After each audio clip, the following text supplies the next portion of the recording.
तपाईहरु अवश्य यो भिडियो चाहिँ हेर्नु होला हैन। यो बाइकमा के प्रब्लम आयो जस्तो कि हामीले टाइप बिट पनि मिलाए, प्लग पनि चेन्ज गर्यो हैन, त्यो पनि तेल धेरै खाए, लास्टै खाए तेल, अनि स्लोमा नबस्ने। यसको खास प्रब्लम चाहिँ एक्चुअली के रहेछ यहाँ म तपाईलाई हेराउन गइरहेको छु। हेर्नु होला तपाईहरु, यहाँ हेर्नु यो के भएछ। यो यस्तो यो कार्बोरेटरको यो स्थिति चाहिँ यहाँ हेर्नु के छ यसको भित्र।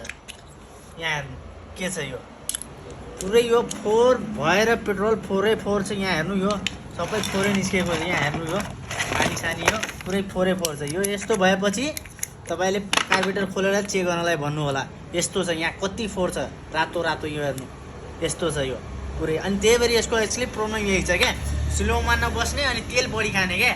हामी टाइपै सापै सबै गरेर लास्टमा यसको प्रब्लम रहेछ कार्बोरेटरमा हैन। अनि यो सबै सफा गरेर अनि यो प्रब्लम सल्भ हुन्छ। यस्तै भिडियोको लागि फेसबुक पेज चाहिँ फलो गर्नु होला। युट्युबबाट हेर्नुहुन्छ भने सब्स्क्राइब गरिदिनु, लाइक शेयर कमेन्ट। धन्यवाद।